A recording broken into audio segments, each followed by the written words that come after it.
So this weekend is Michael "Da Man" Eisner's birthday. It is his real middle name, look it up. And we're going to celebrate it with a stand by or pass hot take. So let's go.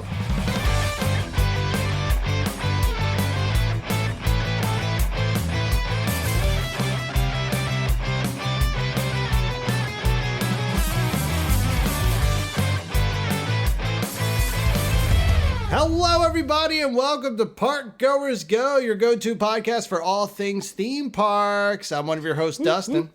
I'm Logan. And I'm Nate. I like the whoop whoop for my name. Only for Dustin, yeah. Thank you.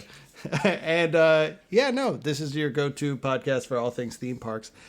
This episode, I don't know if I said that already, but I don't know if you guys knew, but Just the side. Just something on the side. You know, just a thing. yeah. But anyways, today, this episode, we are going to be doing one of our world famous standby or passes.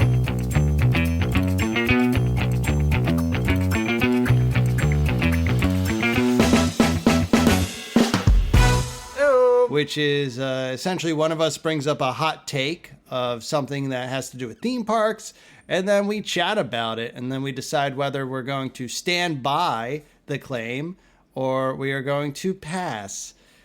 Just like waiting in line for a ride, are you going to wait in the standby line for the ride if it has a long wait, or are you going to pass it all together? You're going to single line it. Single ride. Single line and fast passes do not exist. No express passes either. So not in this. So we're going old school when it comes to this. And speaking of going old school, let's talk about the topic we have today. Let's talk about some old geezers today. Take it back. So, in light of his birthday coming up on Saturday, the 7th, we're talking about Michael Eisner. Mikey E? And the hot take today is... Michael Eisner was the best CEO for theme parks. I would argue maybe even in general. That but is not what you not said the it is. topic. What did I say it was? Are you kidding? What did I say it was?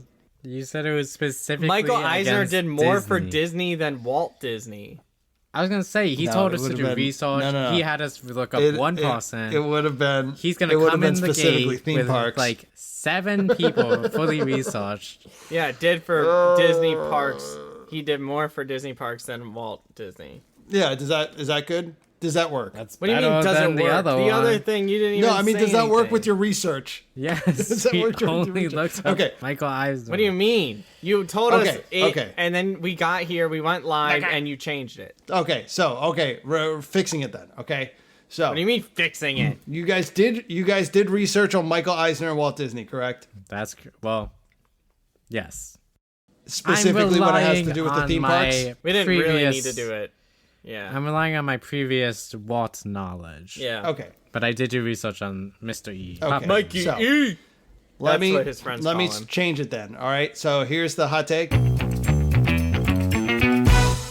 Michael Eisner did more for the theme parks than any other CEO.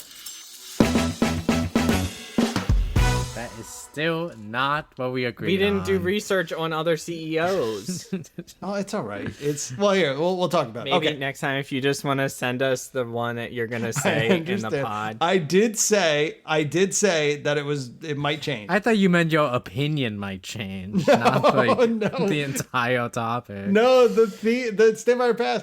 So, okay, just full disclaimer for everybody listening. Normally when it I comes to lied. these stand by or passes, no. Normally when it comes to these stand by or passes, we don't tell each other what the idea is. It kind of just happens spontaneously. But because this one was kind of reliant on knowing information about the people, I did let them know that, hey, look up specifically Michael Eisner and Walt Disney. I have since then expanded it to all CEOs, but I will go down the list, okay? And there's actually a caveat that might make you guys mad. Great. in a certain sense. God. Let's start with the very first CEO I feel of like Disney. Okay? that there's an actual hot take that he wants to say, but he's like carving it into this one as he changes it. No. Also, there's going to be a No. caveat So- later. Well, actually, here's the truth. See? I did more. was right. No. Here's the truth: is that I actually did more. I did more research more than about the CEOs.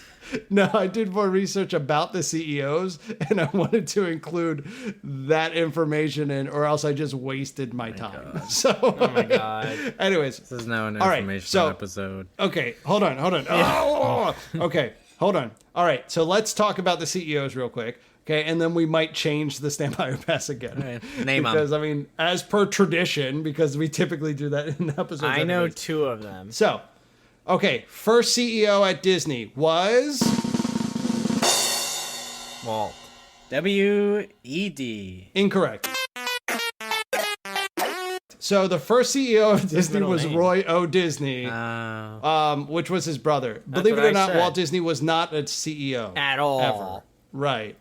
I knew that. So, which is why I said it would annoy you guys, because that might, then there goes half your research. So, I did my So, anyways. broad grade book report on Walt Disney. oh, so you knew this. I know that he's born in 1901 Very good. because I was like, oh, so close to being like right on the dot. To 1902. So close. I did mine on Dr. Seuss. All right. Well, anyways, let me just go through the list. It's Roy Disney in 1966 to 1971 when he passed away. Then Don Tatum took over from 1971 to 1976. Then it was Card Walker, 1976 to 1984. Then Ron Miller, 1983.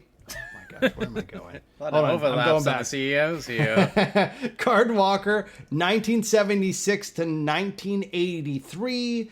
Ron Miller, 1983 to 1984. And then Michael Eisner, 1984 to over 20 years later, 21 years to be exact, to 2005. And then after that, we have our current one, Bob Iger, who did 2 stints, Bobby. 2005 to 2020. Bobby boy. And then 2022 to right now. And then between those, we had Bob Chapek. Bobby. 2020 to 2022. All right. We'll include Walt Disney in this one as well. For a perspective, Why? since you guys have already included. No, we did our just historical knowledge for him. We did research on Mikey. Oh, okay. Yeah, but I was Fair enough. comparing it to Walt. So Well, you know what? Let's do both. Why not? Because we normally do an ultimatum at the end, and it's going to be hard to do an ultimatum. So let's do the main Oh my gosh, the main standby or past is going to be best CEO or for the parks, and then the ultimatum would be he did more for the parks than Walt Disney, because I feel like that is a pretty big statement. So Sure. let's look at the CEOs, okay? So when it comes to CEOs opening theme parks, we have Roy O. Disney, who opened one theme park, which was the Magic Kingdom in 1971. That's it. Yep, just that. Disneyland opened before then. And once again, at that point, they didn't have an official CEO. But if they were going to have somebody in charge, it would have been Walt. So that one would have opened under Walt. But, yeah, I mean, if you want to throw Disneyland into Roy's camp, just for, the sake of argument, then we could say 2 parks. That's fine. Now, let's see. Don Tatum did not open any parks. So that's fine. But I guess he may have contributed to Epcot, but Epcot opened under Card Walker. So under Card Walker, we have the opening of Epcot. Now, the opening of Tokyo Disneyland was in 1983. Heyo. 1983 was when Card Walker ended, but also Ron Miller started. So I guess you can split that one up between the 2 of them. the first international Disney park. Yes, but it was not owned by Disney. It was licensed out by Disney. True. But we're going to skip Michael Eisner real quick, and we're going to go down to Bob Iger. Under Bob Iger, we have one theme park that opened, which is Shanghai Disneyland. And under Bob Chapek, we have none. All right. So, Boo. It's only 2 years. I mean, to be fair, Ron Miller was only one, and he opened up Tokyo Disneyland. So, you know. Anyways, all right. Let's talk about Michael Eisner then. Before I hop into Michael Eisner's career, how are we feeling about this statement? Michael Eisner is the best CEO for the parks. Do we think we're for it, against it? From what my research has provided to me, I have to say I'm for it. Welcome. Okay, so we're standing by. I have to say, I would have to agree, but I would even say for all of Disney, maybe? Welcome. Okay. Yeah. We'll talk about it. Okay. Fair enough. Let's hop into Michael Eisner. And now this has become less of a hot take episode and more of a, And more let's just of a talk about how praise great piece. Michael Eisner is. Yeah. But anyways, let's talk about Michael Eisner. All right. During his tenure at Disney, this man opened up 6 theme parks.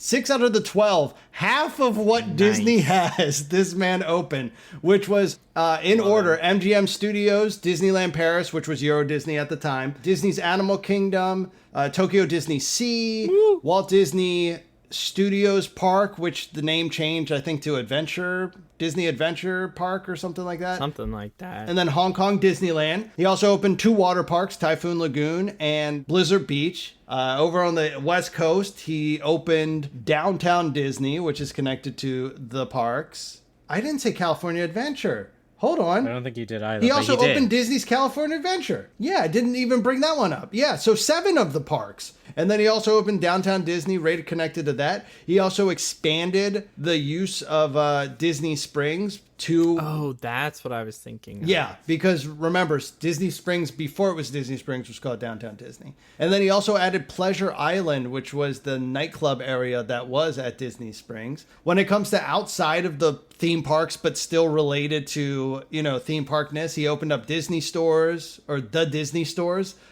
He tried to open up Disney restaurants, quick service with pizza. That would have been cool. And then also the Disney Quest, which they opened up the one in Florida and they opened up one in Chicago, but it didn't do too well. So then they closed that one and eventually the other one. But he had the eye for opening up these little indoor theme parks, I think, as they were described. But directly inside the theme parks, he introduced the original Fast Pass system. He introduced Photo Pass, Extra Magic Hours, Magical Express, in-park licensing. So, licensing IP, you guys. So that's, we got a little bit of that. I stay peeing. They also underneath him had Pale Mickey, which was a toy where you could take them up to different rides, and there were sensors in different rides and locations in the parks where your Mickey Mouse would interact with them. Right. And if we're talking about, what the heck? I know, if we're talking about enhancing the guest experience, I mean, come on. Fast Pass, Photo Pass, Extra Magic Hours, extra Magical Express, doing interactive stuff like that. That's pretty awesome. And for Logan Nathaniel, Flower and Garden and Food and Wine were both initiated underneath Eisner. I have a question. Why are we bringing him back? He's old. I mean, care. he's 83, but If he still just gets recently the did same- an interview that's Isn't our fantastic. president also like 83? I think we could use You're not him. wrong. He also introduced Mickey's Not So Scary Halloween Party. Not the other one, though. The Very Merry was before his time. He also opened 11 of the 19 Disney World resorts, What? which is Wow, that's crazy. insane. Didn't this man do? Over on the West Coast, underneath him, Disney bought the Disneyland Hotel, which was owned by another company. Pixar Place, or currently what's Pixar Place Hotel, they bought underneath his rule. And then also... His rule? His are now rule under of the his kingdom. reign. His kingdom's rule. But they also created the California, or Grand Californian Hotel over there as well. And if you guys think that's it, you're wrong. He is also responsible for bringing the Disney Cruise Lines into play with in 1998, starting with Disney Magic. What are we doing with the other CEOs? I don't like. What is? What do you mean? What are is we the doing? comparison? I'm pretty sure they're all here? dead Is except there for him. anything left? No, I mean, like, what is the Bob. comparison? Oh. Who could possibly Well, hold on. compare? I'm not done yet. There, Not done see? yet either. So we go. Let's move over to Imagineering, where underneath.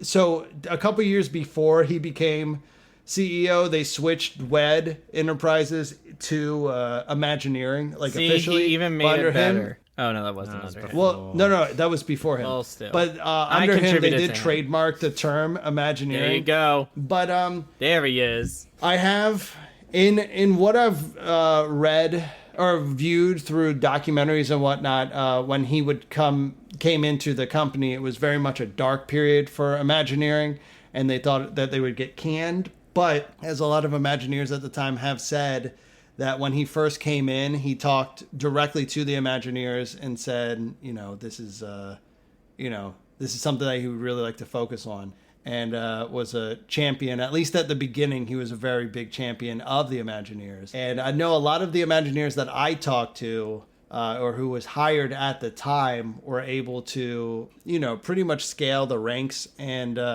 this is also underneath his tenure is where we get what others have coined as the rock star Imagineers. Like your Tony Baxter became kind of a household name at that point, Joe Rohde, Bob Weiss. But before that, before he, the 80s, apparently not a lot of people knew who these Imagineers were.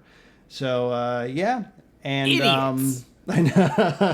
Now, when it comes to this argument thing, you can put up Walt, but we're going to save him for later. I think the biggest one that you could put up against him would be Bob Iger, which I think this is a better argument if you said just Disney in general, because as Nathaniel, you pointed out, Eisner was huge even outside of the theme parks. I mean, he was the CEO during the Disney Huge, Renaissance the Disney and decade. brought upon the Disney Renaissance. Mm-hmm. Oh, and the Disney decade. I forgot to bring that up. I thought those were the same things, but okay. Well, no, it is the same thing. Okay. But it was prompted as the Disney decade when, he first came into his position. And it's funny because a lot of the things that we attribute to Disney as a company and to, sometimes attribute to Walt, like very heavy-handedly, can go back to how he ran things, right? Like,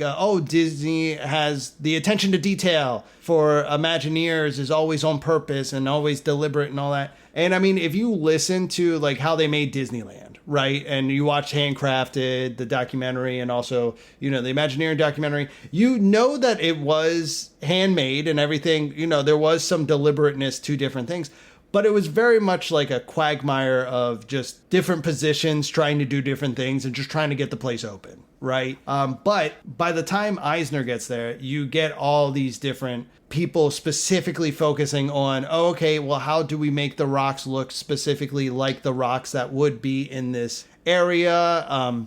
You start to expand into trying to get, like music to sound specifically like a certain way, and just everything. There weren't really any accidents, even though there were. And I don't like the term that Disney does everything on purpose, but under him, you do start to see this deliberateness to every little aspect of every little thing. So, I mean, but once again, take a step back. Let's look at Bob Iger, Bobby boy. When it comes to the theme parks, you can argue that he did a lot of tidying it up, especially when it came to Disneyland Paris and California Adventure, two parks that were not the best received when they started. And you could give that as a knock to Eisner, which is fine. I think that's justified. But Iger did fix them up and make them the successes they are today.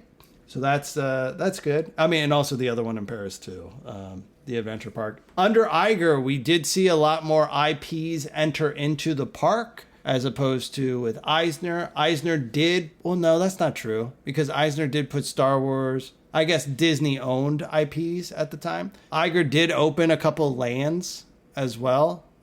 He did he do New Fantasyland? Oh, 2012. So that would have been Iger. So yeah. So under Iger, we have New Fantasyland, we have Star Wars Land, we have Toy Story Land, we have the Avengers Campus. So we get a lot of updates with a lot of these different lands. And then also now coming into, I guess we can call it under Iger because he's the one who came up with the plans under him. This whole new Cars area in Frontierland and then Villains Land and whatnot. So he did do a lot of stuff in the parks when it came to that kind of stuff. But if we're going to break it down with quantity, quality, and also, I guess, guest focus, I got to say, if we're going to measure it by parades, under Eisner, we had a parade in every park, 2 in Magic Kingdom. And under Iger, there was a point where we only had 1 parade, and that was the one in Magic Kingdom. Yeah. And once again, under Eisner's, we had paper fast passes that were free. We no longer have that. We still have photo pass. Extra magic hours is a lot less frequent. Magical Express is gone. Pal Mickey's gone. Even though there are alternatives to Pal Mickey now, there's a lot of interactive stuff in the parks. But we see a lot of stuff being taken away. Jollywood is now a thing under Iger, so we have that as well. Yeah. But it seems like a lot of the hotels that have been opened under Iger are DVC. So once again, a little less toward us as the consumer and more specifically toward the people who spend a lot of money in order to get onto this DVC list. It does seem like Eisner was both film and theme park oriented. And then also Broadway too. We didn't talk about Broadway. Under Eisner is when we started to see all the Disney enter into Broadway with Beauty and the Beast and whatnot. Crazy. Anyways, I feel like I'm doing less convincing and more of just saying what everybody else is thinking. The reason why I thought this would be a tougher sell is because I don't know. It seems like in a lot of Disney and theme park circles, Eisner gets a lot of flack, and I never really understood. I understand if you read about his management style and how it was a little turbulent, and especially the stuff after Frank Wells dies or died. It doesn't get great, but I mean, before that, and when he first started out, it was, he did so much for the parks. And he brought Disney up to a level that I think it needed to be. And then he also surpassed that level. Because if you listen to interviews about Card Walker and also Ron Miller, it was less of expanding Disney as a whole and more of keeping Walt's vision when he passed. And you'll hear a lot of Imagineers at the time talk about how, it was always like, oh, well, Walt wouldn't have done that. Or, oh, Walt, didn't think like that. He did it a certain way, which, I like the spirit of Walt's ideology, but I don't like the idea of, stopping progress for the sake of fossilizing a relic. So do you guys agree with that or disagree about Eisner? And do you have anything to contribute? I like him. I like him too. He's a good guy. He's an all-around good guy. No, I mean I like him. I mean his resume speaks for itself. I mean, the reason I said the part about being good, I think for Disney in a whole, is because as I was doing the research on him and the stuff that was created under his rule, if you will. Tutelage. Yeah. His reign. The Disney decade alone, I feel just some what is this? It's not cement. Is Rennet? Oh. No, you could say cement. Solidify. Yeah, solidify cements. What's the rest of the sentence? That might help. This is the rest of the sentence is basically all these different Disney films, which granted I didn't actually look in. It's not like I'm saying he's responsible for The Little Mermaid and all that jazz, but he was top honcho during the time, so I'm sure he had some input, to guide those kind of stuff. Sure.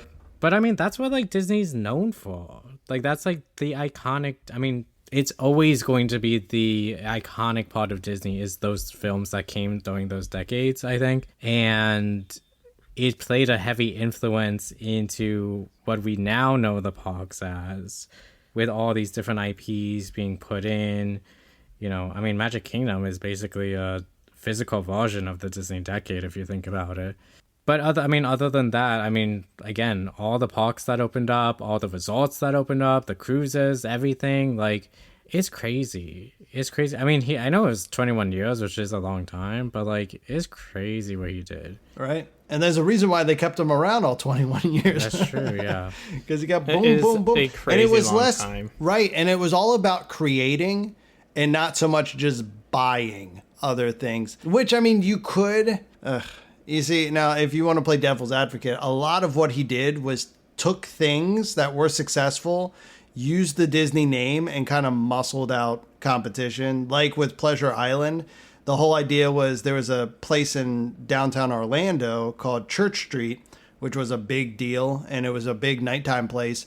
And so basically they created Pleasure Island and then put Church Street out of business, which is, unfortunate. But that's what he did. He tried to expand Disney's reach with the Disney stores and the Disney restaurants and all this stuff.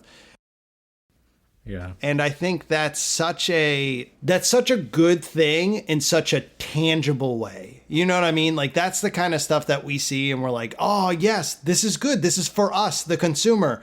Whereas the stuff like now they're expanding into AI and they're expanding into research and development of specific animatronics that we're never really going to see ever. It's like, that's cool, but it's like, what about for us as the consumer?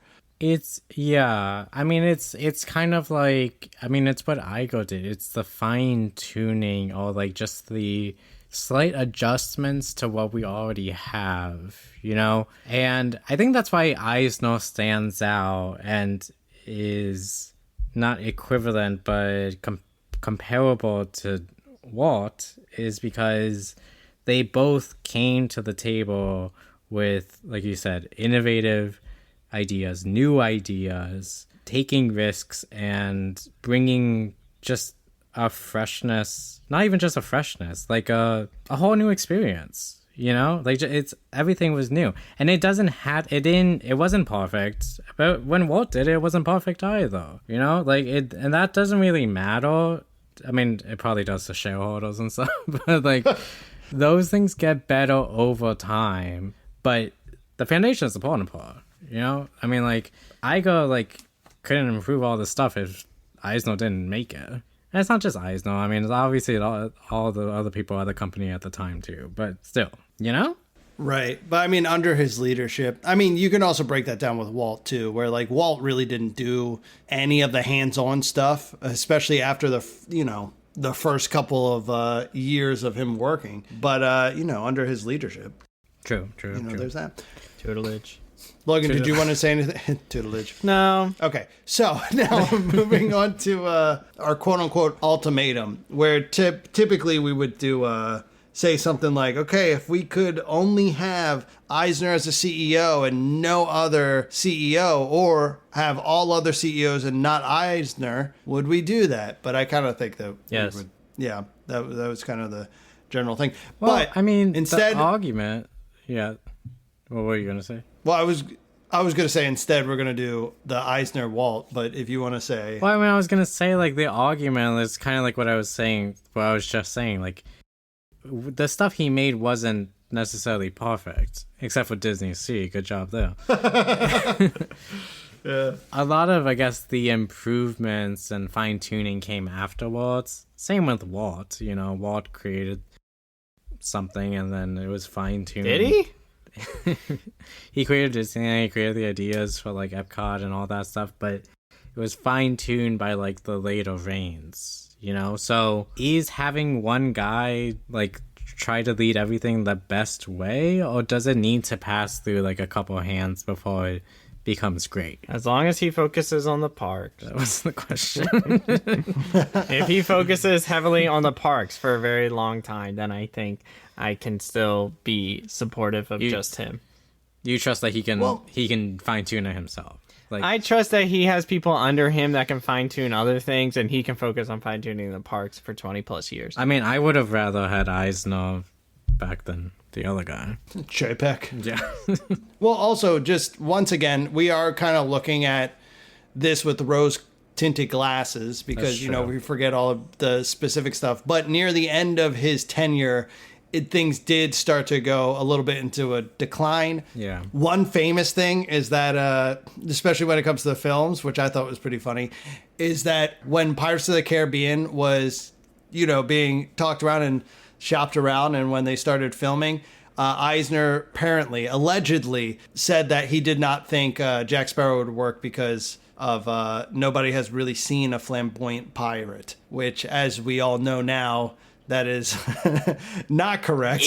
Jack Sparrow was such a big hit. But anyways, so let's chat. And it's funny that you mentioned, just going back to what you said, Nathaniel, that should everything fall underneath one person, iconically, both Walt and Eisner had very strong partners when it came to the financial side of that. So with Eisner, it was Frank Wells, and with Walt, it was his brother Roy. But that kind of carries us right into the next thing that we're going to say, which is our, I guess, tailored ultimatum, which is, what did I tell you guys the standby your pass was? Eisner did more for the parks than Walt. Okay, wow, that is a hot take. All right, so here's the ultimatum.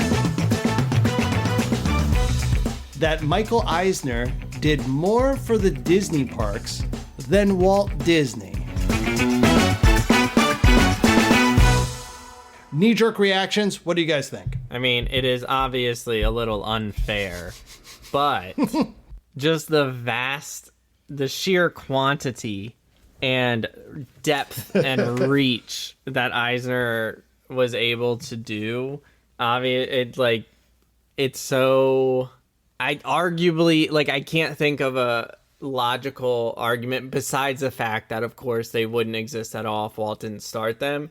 But in the sense of doing the most for it, it still feels like Eisner has done the most because he had the most available to him and could do all those things. But he couldn't do any of that if Walt didn't start the company and start doing this stuff.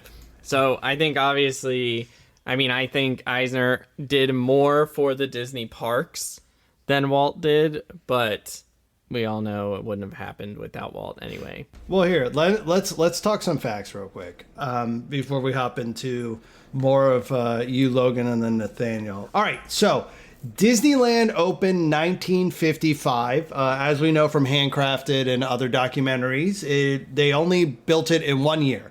So that means 1954. Let's add, I don't know, a year or two before that. Let's pretend that, this has been going on for 2 years of planning. So 1952, and then Walt Disney died in 1966. So 1952 to 1966, that is about 14 years. Smoking kills. Okay, yes, don't smoke. Don't smoke. So that's 14 years, okay? Now, also, mind you, Walt was in his 60s when he did this, 50s, 60s. And yes, he did have health problems. So young. Oh, so young. I know. And then on the other hand, we have Michael Eisner, who was the CEO for 21 years. So we have about 14 years, or I'd say like 12 to 14 years, working in theme parks. And then we have 21 years. Once again, keeping in mind health things. I know Eisner, near the end of his, also had health issues with his heart. But we're also talking about two completely different decades. We're talking about two completely different sets of available technology and all that kind of stuff. The size of the companies were also smaller. And Walt struggled to just get the first park even open. So yes, Logan, as you said, treading the ground, Walt started the park and, started to do Magic Kingdom, and then, died before it was finished. Why? Why did he have to just go and die? Because he didn't even think that ahead. was so selfish of him. I know. So selfish. But anyways, that's just some ground information that we have. Nathaniel, did you want to say anything toward this process of Eisner versus Walt when it comes to benefiting the park? I didn't. Something that I was also thinking of, if I was like, okay, if Walt was like alive to like kind of try to do all this stuff, also as like Eisner, I think it's just that like the vision of like what the parks would look like would just be very ¿cómo se dice? Bland. Como se dice? Yeah. Como se dice bland? Como se dice? Not bland. Well, yes, a little bit bland. I mean, I didn't know Mr. Disney. Please call him Uncle Walt. Uncle Walt. I feel like he wouldn't have brought IP in. What I'm trying to say, and I think my argument for Eisner keeps going back to the Disney decade, but I do believe that because of those films, that's where Disney got its like inclusivity, multiculturalism, broadened like global scope, if you will. And I think that's what makes the parks most interesting to me, is the different types of lands and when they explore different areas and cultures and stuff like. Now, that being said, Walt did have Epcot, but then again, Walt Showcase wasn't part of the original idea either. So again, maybe that goes towards my argument. I feel like with Walt, he was very like, he had a specific vision. I don't want to say it was very America centric, but like I never really hear about like Walt and like this like global scope. Does that make sense? Wait, Walt? You haven't heard Walt on a global scope? Is that what you said? Like I think not like he wasn't known around the world. I meant like everything I feel like he does is very like I don't know, America centric in a sense. American. Yeah. I'll agree with you on that, except for, specifically around World War II. He was hired by the government to go to South America and then make those videos. So that's where you got Saludos Amigos and Three Caballeros, which a great documentary is El Grupo, which I watched a while ago. It was very good. It was about their trip going down there. Yeah. But he was also big over in Europe, too. And it's not to say that he's not worldly either. Yeah. Because, like, I mean, he did do all those, like, he did, like, all those nature documentaries and stuff, too, Yeah, So, like, True Life Adventures. I know he's been around, but when it comes to, like, the park, like, what we see in the parks, and granted, we only got one park out of him, so I'm speaking before, he even had a chance. But I guess just judging by, like, how Disneyland it was and his vision for like Epcot, that's kind of all I have to go off of, I guess. So to me, again, I think Disney films in general, once they started pumping out those, taking the fairy tales from different like cultures and stuff like that, that's where I think that they broadened their scope and got a lot of influences. That's what makes Disney like great, and it makes it connect to like so many people. So that's why I think I'm kind of Team E. That's crazy. For me, take into consideration that Walt Disney, like everything I said, Walt definitely had a shorter time and a bigger hill to climb than Eisner did. But that doesn't discount the facts. And I mean, if you start to weigh the facts, I guess Walt did make Disneyland, so the very first theme park, as we've established, it was hastily made, and but over time, the next like decade, they did they did fix it up and they kept on expanding it, which I think was good. And if you look at like Walt's engagement with it and constantly being in it, and then trying to perfect it, saying that Disneyland will never be complete and always be built on.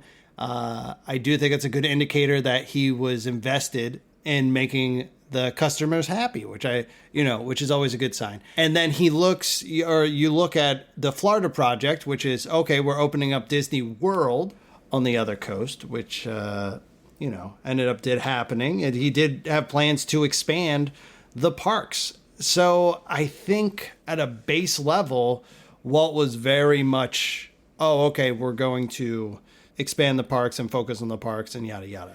Now, what Walt has against him, though, is that Walt was very much focus on one medium, do it, and then move on to the next medium. Like he did animated films. He focused on that very heavily.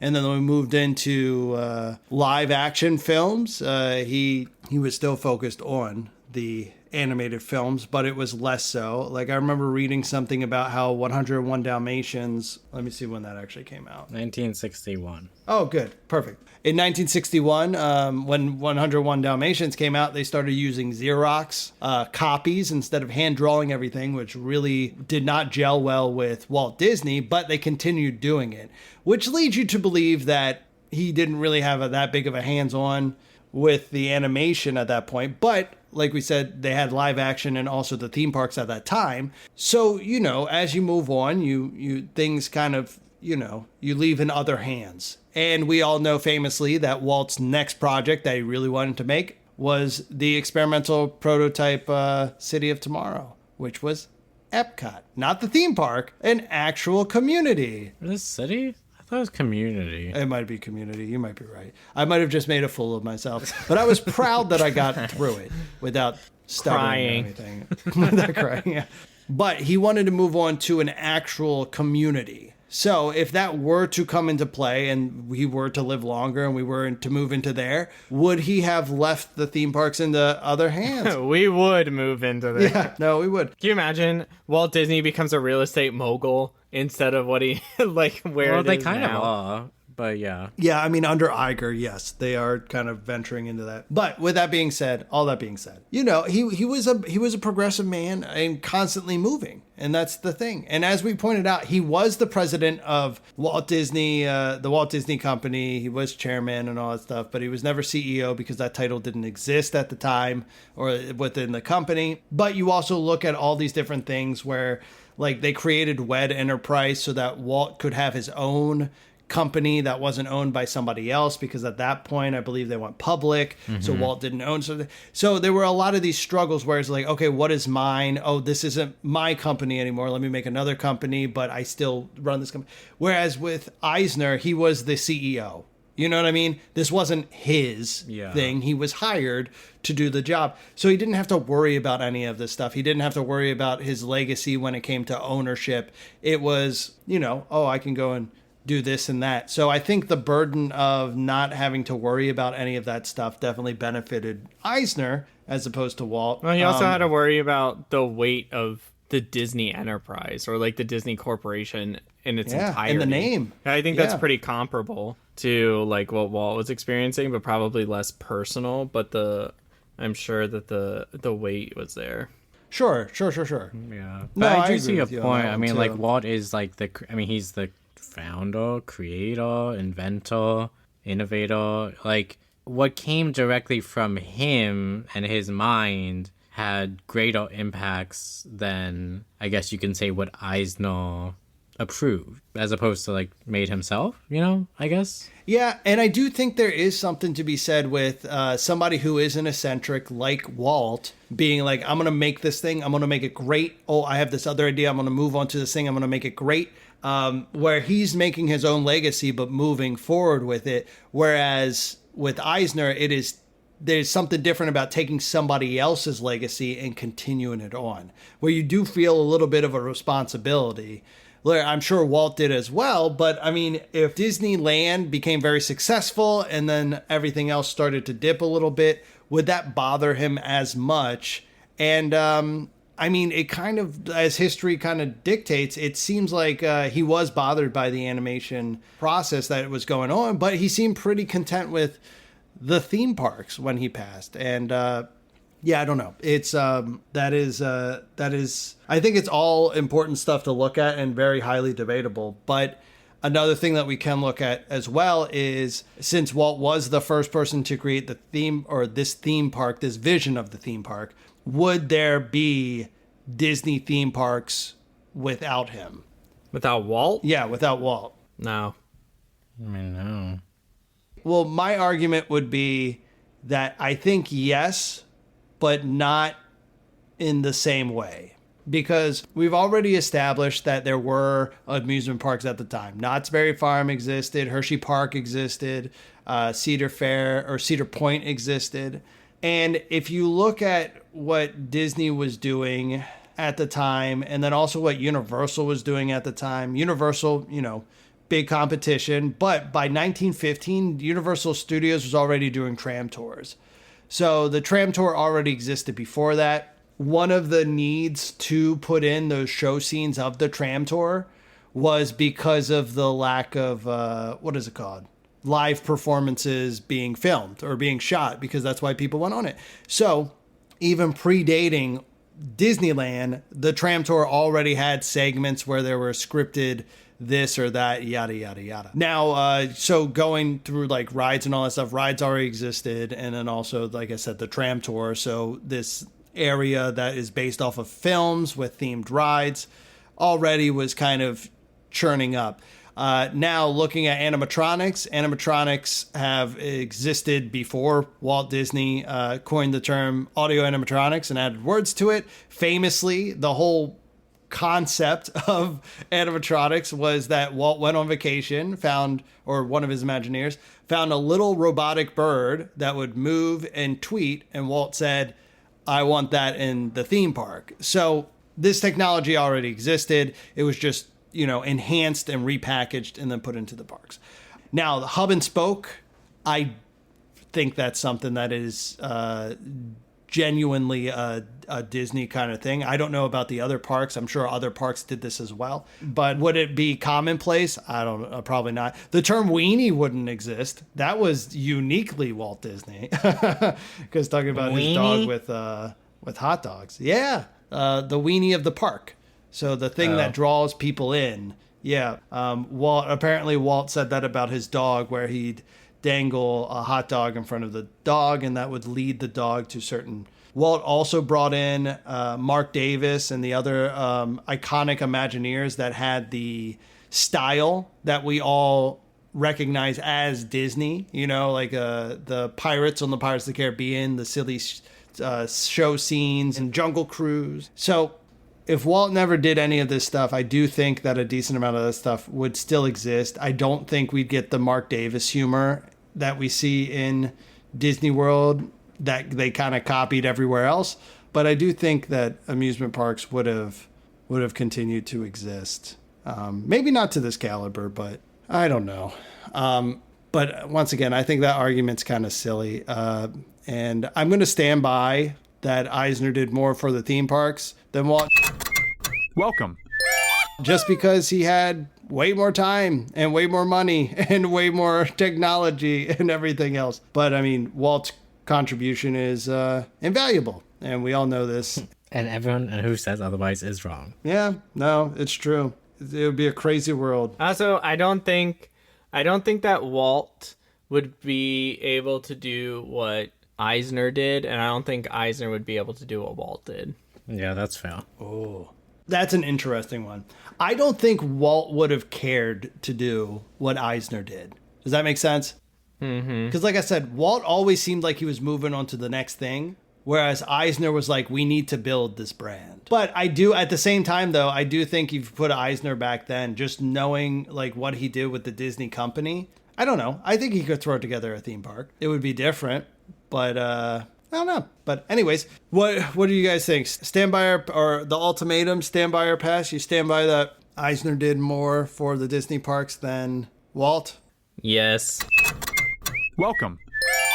Yeah, I think so. I gotta say yes. Welcome. Oh boy. I don't think you have an option. I wish somebody would have said no. Okay, cool. So, I'd like to thank you guys for listening to this Michael Eisner appreciation show. Because this creative profiles episode. Boo!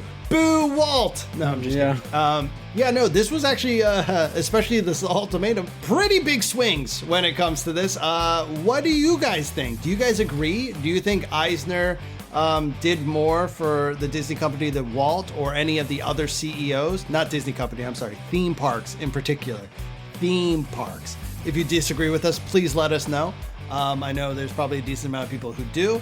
Are we looking at this with rose-tinted glasses? Probably, because we all grew up during the Disney decade. So, that kind of shows where we lean. But reach out to us. Let us know on Instagram or on our website. And we'd love to hear from you guys. But until then, this has been Park Goers Go. And we'll see you at the parks. Bye. Bye-bye. Bye.